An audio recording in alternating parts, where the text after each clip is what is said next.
What is our next subtopic there, Bailey? British disaster, or no, British victory. British victories. Okay, now you're going to need your maps out in front of you so you're able to kind of tell where some of these forts are and some of these areas are. Some are on there, some are not.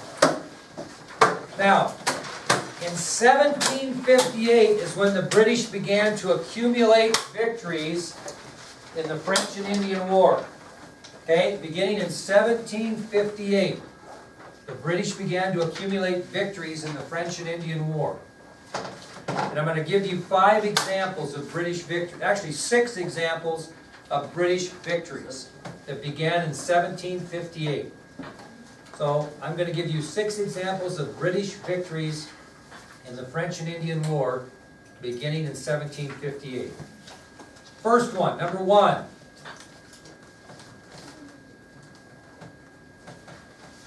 The British Navy and Army, under the direction of General Geoffrey Amherst, captured Louisbourg. The British naval and land force, under General Geoffrey Amherst, captured Louisbourg.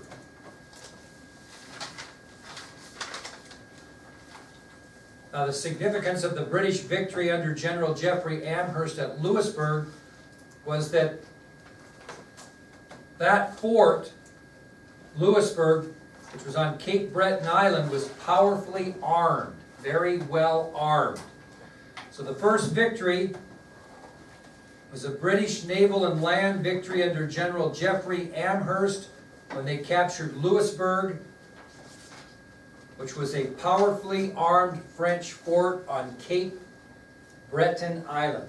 Is that on any of your maps? Yeah. Which one? Or red and blue. Okay, red and blue, find that. Section Okay, top right. Top right. You see it there? You see Cape Breton Island is a little blue island that it's on. Everybody see that on their map? Make sure you know that. Now, why would that be a crucial take? Look where it's located. Why would that be just crucial? Right, mouth of the St. Lawrence River. What's going to happen is the British capture of Louisbourg is really going to doom the French overall, because the British Navy has a base for cutting off French what? Supplies and reinforcements. That was a huge win there. You can see by the map why that was so important. And this led to these other victories that I'm going to talk about, because they couldn't get any reinforcement or supplies in once that was captured. So the first victory again, a naval and land force under General Geoffrey Amherst captured Fort Louisbourg, which was a powerfully armed fort on Cape Breton Island. And the capture of Louisbourg doomed the French. It gave the British Navy a base for cutting off French reinforcements and supplies. That was a huge win there. Another fort captured by the British was Fort Frontenac. Fort Frontenac, that's on Lake Ontario. You see that on your map? And what fort's it close to, kind of? And? A lot of them, right? Well, what happened when the British captured Fort Frontenac, it really weakened the French lines of communication to all those other forts. Okay, the communication became very weakened with the capture. Frontenac, Fort Frontenac. Now, because of the lack of communication, the third British victory was simply that the French abandoned Fort Duquesne, just abandoned it. So the British occupied it without even a struggle. So you can see that that first victory at Fort Louisbourg is going to set the stage. So the French just abandoned Fort Duquesne, and they rename it. They don't want it to be called Fort Duquesne. What do they rename it to? Fort Pitt, after William Pitt. So the third British victory was really not a fight. The French simply abandoned Fort Duquesne. The British occupied it without a struggle and renamed it Fort Pitt.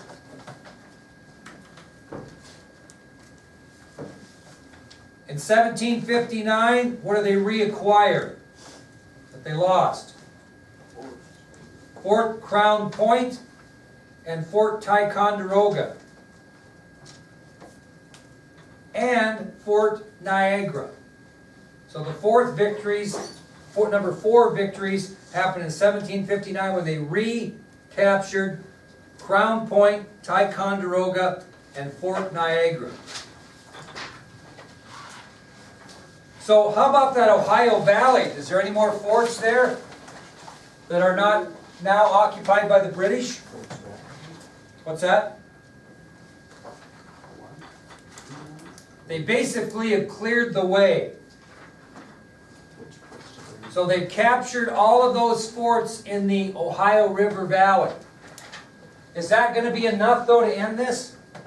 No, there's two more key areas, victories 5 and 6, that the British need to capture. What would they be? What's that? No, not yet. Cuba. No, not yet. Think about it. Think about the French and where they settled. What? Not yet. Or that's going to come up later. Montreal and Quebec. And the first one, the fifth victory, happened in 1759, September of 1759, when British forces captured Quebec. So the fifth victory, September of 1759, British forces capture Quebec. And what do they capture number 6 the following year in 1760? Montreal. So here are the victories again, make sure you know them. These are 6 British victories. The first one was when they captured Fort Louisbourg under the direction of General Geoffrey Amherst. Louisbourg was a powerfully armed French fort on Cape Breton Island. That was the key victory because it cut off the French reinforcements down the St. Lawrence River and supplies. That led to these other victories. The second one was the British captured Fort Frontenac on Lake Ontario. The benefit of capturing this fort was it weakened the French lines of communication to other forts along the Ohio River Valley. Then they captured without fight, number 3, Fort Duquesne, and they renamed it Fort Pitt in honor of their great leader. The fourth victory was capturing a myriad of forts, Crown Point, Ticonderoga, and Fort Niagara. And when they captured Crown Point, Ticonderoga, and Fort Niagara, they basically had captured the Ohio River Valley. Okay? So then they set their sights on the 2 most populated French settlements in North America. And our 5th victory occurs in September of 1759 when British forces capture Quebec. And number 6, the following year in 1760, the French surrender Montreal. Well, in 1762, guess which company joined with France, but it was too late. Who joined France in the fight? Spain. But it was too late. And they shouldn't have really got in because we end up capturing across the world 2 possessions from Spain, which were the Philippine Islands in the East Indies, so to speak, and Cuba in the West Indies. Ironically, we once had Cuba. When we get into this other class, you'll see why that was so ironic. So in 1762, Spain joined forces with France. Not a good move. It was too late. All they ended up doing was losing possessions because of it. And the British won victories not only in North America, but they seized the Philippine Islands in the East Indies and Cuba in the West Indies from Spain. So the French and Indian War is over. We've run the French out of North America, which takes us to our next subtopic, which is what? Spoils of war. Have you ever heard the term, to the victor belong the spoils? Anybody ever heard that? Where'd you hear that at? I'll guarantee you, how many guys and gals are baseball fans? At the end of the World Series this year, whichever game it is, and one team wins the World Championship, I'll bet anything, one of the newscasters says during the broadcast when they're giving away the trophy, they'll say, "To the victor belong the spoils." And what are the spoils of winning the World Series? That beautiful World Series trophy. Okay? Now, when we talk about the spoils of war for New England, we're going to have a treaty, and they're going to decide who gets what, and who gets the best deal. The victor, the British. To the victor belong the spoils. So if you win a war, you're going to get the best end of the deal. So after the French and Indian War ended, representatives from Great Britain and France and Spain met in Paris, France, and they drew up what was known as the Treaty of Paris of 1763. Now make sure you put the date there, because we might have another Treaty of Paris that won't be the same date. So what happened is after the French and Indian War ended, representatives from Great Britain and France and Spain all met in Paris, France, and they drew up a treaty called the Treaty of Paris of 1763. And we'll tell you what happened. I'll give you 4 examples of what that treaty stated. Number 1, this is the Treaty of Paris. Now this is going to answer somebody's question, that's why I made you wait. First thing that came about with the Treaty of Paris is Great Britain secured all of North America to the east of the Mississippi River. So all of this land, see here's the Mississippi, kids? All this land east of the Mississippi belongs now to Great Britain with the exception of what? New Orleans. Okay, so the first part of the Treaty of Paris of 1763 gives all land east of the Mississippi to Britain with the exception of New Orleans.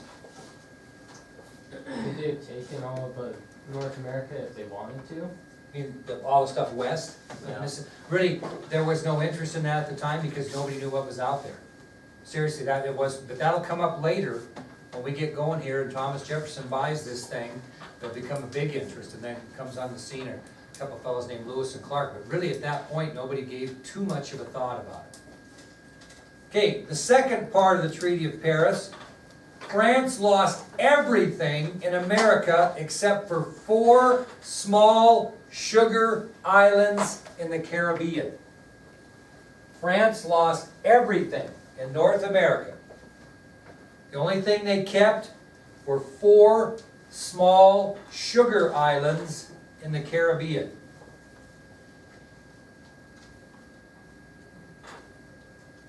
Now, I'm going to get to your question, Mason, here, because this is going to set the stage, and you really need to make sure you understand this. So we know what Great Britain got, right? We know what France didn't get, right? All they got were 4 small sugar islands in the Caribbean. Well, Spain lost some things, too, that were key. What do you think they lost that we actually built a colony to protect from? They lost Florida. Okay? So by virtue of the Treaty of Paris, Spain was forced to give up Florida to Great Britain.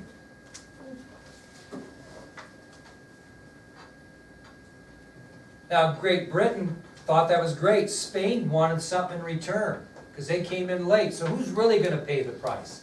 Spain's going to lose Florida, but what is France going to give Spain to make up for that? They're going to give them New Orleans and that vast territory west of the Mississippi that Mason was talking about, known as Louisiana. So that's how Spain got that, right? And we'll talk about that later in history. So Spain was forced to give up Florida to Great Britain, and in return to make it fair, France gave Spain New Orleans, which they once owned, right? And this vast territory we know as Louisiana. Now, how many know your history? Who did we buy Louisiana from? France. So somehow France got it back, and we'll talk about that as we get into history. But right now, who's it belong to? Spain. And the fourth thing, British wasn't too greedy. The fourth thing is the British gave back to Spain what 2 possessions they captured late in the war? Cuba and the Philippines. They gave them back. So the British returned Cuba and the Philippines to Spain. So again, by virtue of the Treaty of Paris, Great Britain secured all of North America to the east of the Mississippi River except for New Orleans. France lost nearly all of its possessions in America, keeping only 4 small sugar islands in the Caribbean. Spain was forced to give up Florida to Great Britain, but to make up for that, France gave Spain New Orleans and that vast territory west of the Mississippi that we know as Louisiana, and the British were kind enough to return Cuba and the Philippines to Spain. So that takes us to our last subtopic of this test material, which is the influence of war on the colonies. The influence of war on the colonies.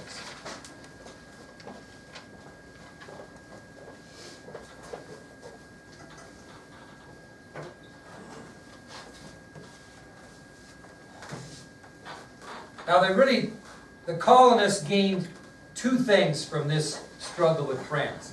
Now, who fought it? Britain. It wasn't, the colonists are not acting independently, they're under British rule, right? So, what did we call the colonists that fought in the French and Indian War? What did we call them? Militia. Okay? But here are 2 things that the colonists gained. Obviously, Great Britain had a great profit, didn't they? They got all kinds of land. What did the colonists get? Well, first thing they got is that the colonial militia gained valuable experience in methods of warfare. So this was a big thing. Yeah. By the way, Nick, this is a big thing. The colonial militia gained valuable experience in the methods of warfare.